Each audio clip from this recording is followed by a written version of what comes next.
Very good morning 10th class. How are you all? I hope सबको lesson समझ में आ रहे हैं. Going through your lessons and making your notes. चल रहे हैं ना साथ साथ notes. Every day we are taking just a small part of lesson so that you can understand it easily. ठीक है, so let's begin our chapter for the day. A small recap of yesterday's lesson. We have read about liberal nationalism, the meaning of liberalism. What is the meaning of liberalism? It has come from Latin root liber, which means freedom. So for middle class, it means getting equality everywhere. Politically, it means equal right to vote, universal suffrage. And economically, it means freedom of market. The traders, the commercial classes are free to do their business. and क्या restrictions थे, क्या परेशानियाँ थी, वो हमने एक example के through समझा था. Napoleon had created a confederation of 39 states, German states, and how traders had difficulties in taking goods from one state to another, different weights and measures, different currency. And then this problem was solved by making of Zollverein, a customs union, and how currencies were reduced, how standardized weights and measures were introduced. ये हमने कल समझा था in liberal nationalism. Now we'll start with the topic a new conservatism after 1815. सी कल तक का जो हमने पढ़ा that was the time period of Napoleon. Most of the reforms they were administrative reforms, economic reforms, social reforms, they were introduced by Napoleon. Napoleon ने कब से कब तक रूल किया? He became the ruler monarch. Of course he became monarch of France in 1804. और ये सारे जो भी हमने उसके रिफॉर्म्स पढ़े हैं, they were all introduced after 1804. Then he had conquered nearly most of the Europe. Very powerful ruler. French Empire बहुत बढ़ गई थी. बहुत सारे countries थे, Switzerland, Sweden, Italy. They were all conquered by Napoleon. So he had extended his empire far and wide. So now in 1815, Napoleon was defeated. 1815, in the Battle of Waterloo, Napoleon was defeated. He was defeated. एक country के तो बस की बात ही नहीं थी उसे defeat करना.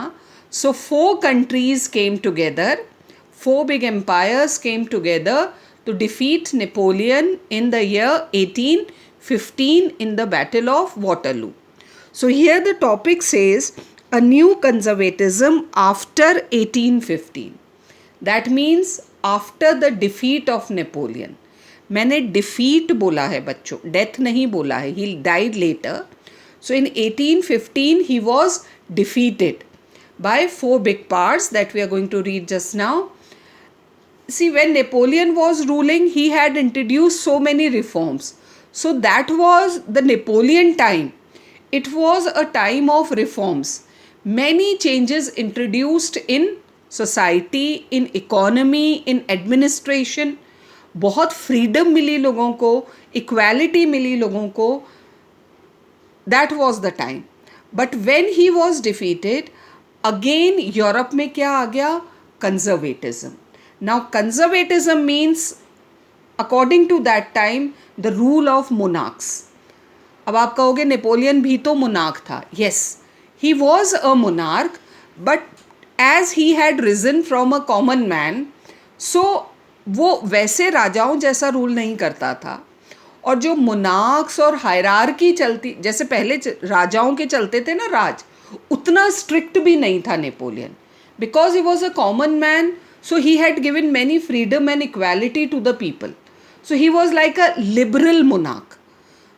लेकिन जो और बाकी के मोनार्क्स थे, दे वर कंजर्वेटिव्स, जो अपना पूरा सिस्टम, वो राजा महाराजाओं का जो टाइम होता था उस हिसाब से काम करते थे. तो नेपोलियन की डिफीट के बाद वो कंजर्वेटिज्म वापस आ गया यूरोप में. Following the defeat of Napoleon in 1815, European governments were driven by a spirit of conservatism. जितनी भी बड़ी एम्पायर नेपोलियन ने खड़ी करी थी, as soon as he was defeated in 1815, उन सारे एरियाज पर वापस से उन मोनार्क्स का कब्जा हो गया, उन डायनेस्टीज़ का कब्जा हो गया जिन्हें नेपोलियन ने हटाया था. सी 1804 से 1815 is not a very long time, 10-11 years बस. सो उस दौरान वो मोनार्कीज थी, डायनेस्टीज तो थी ना, भले किंग्स हटा दिए थे लेकिन थे तो सही. So when Napoleon was defeated, most of those dynasties took over again there territories. Conservatives believed that established traditional institutions of state and society, like the monarchy, the church, social hierarchies means social positions, property and family should be preserved. See, liberals हर चीज़ में freedom चाहते हैं. हाँ, ये दो opposites हैं, liberal and conservatives. Liberals who believe in freedom of everything. That was the time of Napoleon. Conservatives जो पुराने system को फॉलो करना चाहते हैं, है ना, सब कुछ रीति रिवाज, ट्रेडिशनल वे, द किंग, फिर उसके अंडर में जो भी पोजीशंस थी, एक स्टेट है, एम्पायर है, तो ये सब चीज़ें जो यकीन रखता है ना, generally they are known as conservatives. तो अब वापस से कंजर्वेटिज्म आ गया यूरोप में. Most conservatives however did not propose a return to the society of pre-revolutionary days. लेकिन एक थोड़ा सा चेंज था. प्री-रेवोल्यूशनरी डेज किसे कहेंगे बच्चों? Before the revolution, before 1789. ज़्यादातर कंजर्वेटिव्स ये मानते थे कि मोनार्की तो होनी चाहिए 1815 में, नेपोलियन के बाद ट्रेडिशनल तरीके से सारा काम होना चाहिए, लेकिन उतना स्ट्रिक्ट नहीं जितना फ्रेंच रेवोल्यूशन के पहले था. वो रिफॉर्म्स भी कंटिन्यू करना चाहते थे विच वर इंट्रोड्यूस्ड बाय नेपोलियन. तो किंग तो हो लेकिन लिबरल किंग, वो ऑटोक्रेटिक मोनार्क ना हो जो पहले थे. Rather, they realized from the changes started by Napoleon, initiated means started, that modernization should be in fact strengthen traditional institutions. Conservatism हो, मोनार्क हो, है ना, दिस इज ट्रेडिशनल इंस्टीट्यूशन, ये पोजीशन है ना एक मोनार्क की, लेकिन with that liberal thought which was introduced by Napoleon. It could make state power more effective and strong. तो अब ये राजा ज़्यादा इफेक्टिव रह पाएंगे अगर वो उन रिफॉर्म्स को कंटिन्यू करते हैं. लोग 1789 के पहले, who was the king of France? He was an autocratic monarch, Louis 16. उसकी आदतें ऐसी थी, उसका रूलिंग स्टाइल ऐसा था that common people hated him, क्योंकि वो ऑटोक्रेटिक मोनार्क था. तो अब जो मोनार्क आएंगे, मोनार्क्स तो रहेंगे, राजा तो रहेंगे, लेकिन ऑटोक्रेटिक नहीं हो, लिबरल हो. अब ये चाहिए था लोगों को. सब कुछ मॉडर्न होना चाहिए. A modern army, an effective bureaucracy, officers जो रूल करते हैं, डायनामिक इकोनॉमी, फास्ट मूविंग जिसमें डेवलपमेंट हो, अबॉलिशन ऑफ फ्यूडलिज्म, वो छोटे मोटे राजा जो होते थे उन्हें ख़त्म करो, सर्फडम, स्लेवरी, इन सब को ख़त्म करो.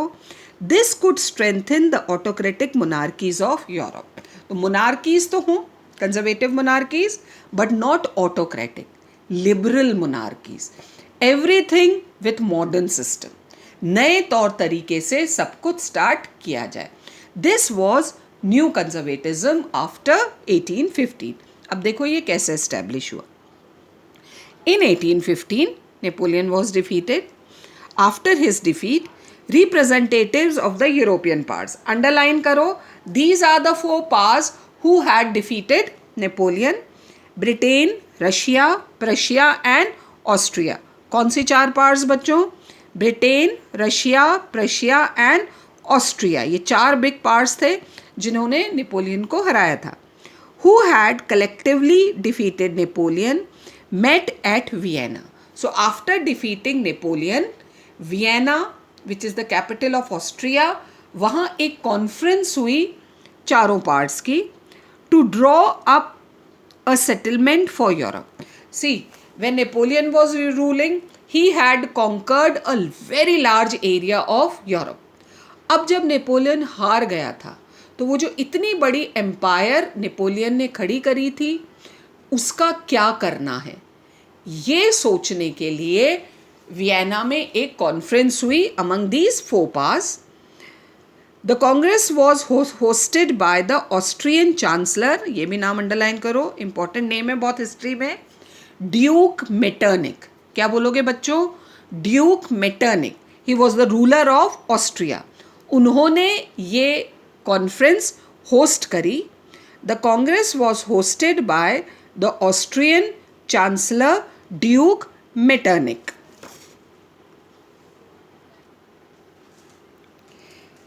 The delegates drew up the Treaty of Vienna. Question अगर एग्जाम में आता है तो इसी नाम से आता है बच्चों, है ना, the treaty of Vienna signed between these four powers in 1815. एक संधि हुई, एक समझौता साइन किया गया between these four powers with the object, underline करो, ये मेन ऑब्जेक्ट था कि ये ट्रीटी क्यों साइन की गई थी, with the object of undoing most of the changes that had come in about in Europe during the Napoleonic Wars. Undoing, do का opposite हुआ, ठीक है. जो कुछ भी चेंजेस नेपोलियन ने इंट्रोड्यूस किए थे यूरोप में, उन सारे चेंजेस को पहले जैसा किया जाएगा. This was the main criteria of signing the Treaty of Vienna. मतलब नेपोलियन ने जो कुछ क्रिएट किया था उसको ख़त्म कर दो. This was the main criteria of signing treaty of Vienna. अब देखो वो क्या क्या चेंजेस थे. द बर्बन डायनेस्टी, याद है ना, Louis 16 belong to the Bourbon dynasty. The Bourbon dynasty which had been removed, deposed means removed, during the French revolution was restored to power. ये सब पॉइंट्स में लिखते जाना ट्रीटी ऑफ वियना में. सबसे पहले क्या हुआ, उस बर्बन डायनेस्टी को वापस से फ्रांस की गद्दी दी गई, थ्रोन दिया गया, which was removed by the revolutionaries during French revolution. So the Bourbon dynasty became the ruling dynasty of France. And France lost the territories it has annexed under Napoleon. और एक France की area को छोड़कर, boundaries को छोड़कर, all those parts which were conquered by Napoleon, वो सब free कर दिए गए. अब फ्रांस वापस वही छोटा सा फ्रांस हो गया जो पहले था. A series of states were set up on the boundaries of France to prevent French expansion. अब देखो इस ट्रीटी ऑफ वियना ने क्या किया, बीच में France as a country, Napoleon ने क्या किया था, अपने आसपास के सारे एरियाज को कॉन्कर किया था, सारे कंट्रीज को कॉन्कर किया था, एम्पायर्स को.